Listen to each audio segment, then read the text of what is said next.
So I've got 5 books that I'm going to just tell you a little bit about. There's a theme that runs through them because for me, leadership is all about relationships. We're leading other people. It's the difference between leadership and management.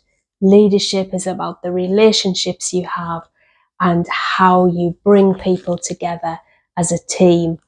And in particular for me, I have a core value of empowerment. And so it's about how we empower our teams to do their best work. And so the first book here is Dan Coyle's The Culture Code. And it's a real classic in terms of team leadership. And what he's done a lot of research into different teams in different organisations and companies around the world that have been really successful. And he's pulled out the elements of what it is that's made them successful. And he's focused in on 3 particular skills that leaders have. I created a little bit of a sketch note of this one some time ago. And the 3 skills are building safety, sharing vulnerability, and establishing purpose. He talks about belonging cues, and they're the cues that we send out that help people to know that they're safe with us in our organisation. He talks about vulnerability loops, so how the leader shows their vulnerability and then other people feel comfortable to show theirs.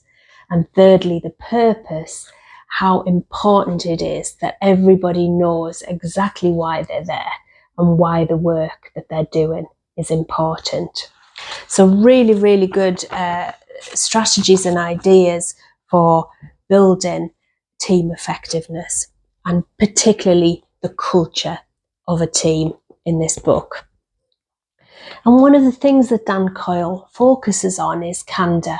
And he's talking about the honesty that is important in leadership. And that brings me on to the second choice here, which is Radical Candor by Kim Scott. And what she's done is really excellent because she has very clearly described how leaders can be radically candid with their staff, with their teams, and do 2 things, and that is both care personally and challenge directly. And I think the way that she goes through that and describes that really gets under the skin of that, the thing that leaders often find difficult, which is having difficult conversations and going through that barrier of sort of feeling icky about that. So really good, Radical Candor.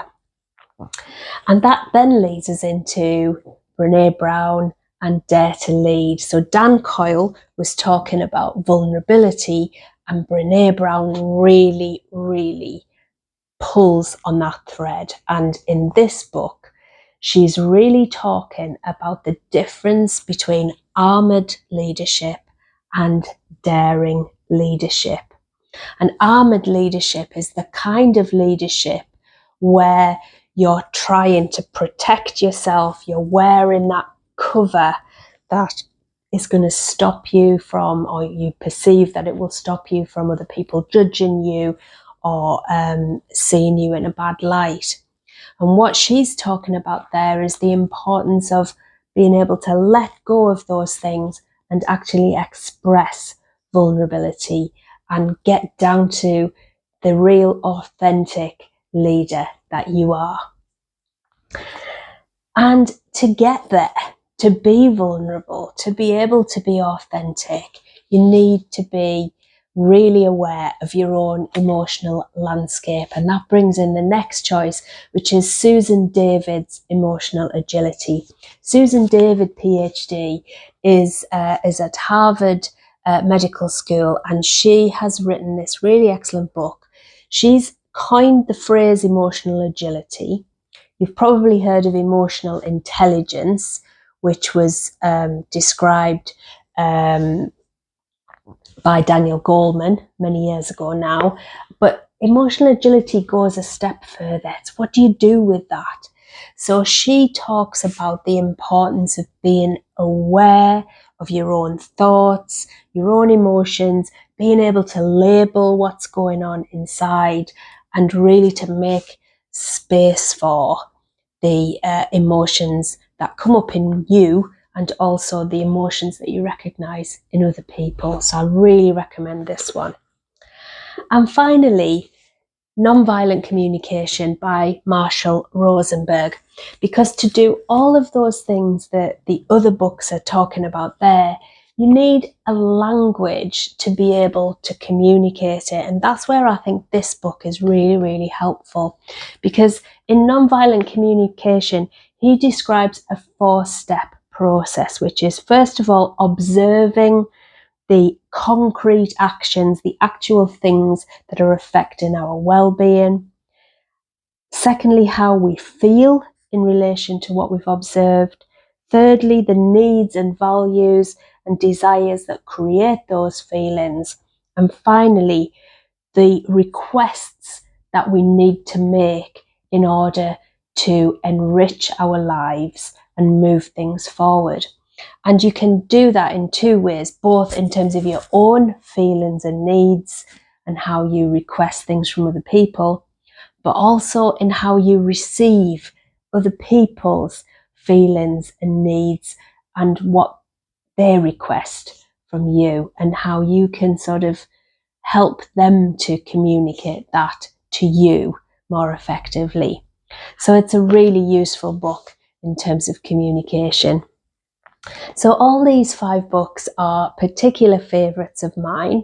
If you're interested in finding out more, do take a look at my YouTube channel at Mrs. T Coaching, because there's a couple of longer videos on there about 2 of those books in particular, The Culture Code and Emotional Agility, that will tell you a bit more about them. And also I have an online resource available for people who maybe haven't got time to read all of these books. If you're a busy leader, but you're really keen on being a more empowering leader, being a more daring leader, and creating that kind of empowering culture in your team, the online resource is a set of short videos that I've created that help you to build behaviours, coaching leadership behaviours that will help you to bring those things into your leadership. So if you're interested in that, do take a look at the link on my profile page, and you can have a look at the online resources that I've created. Thank you.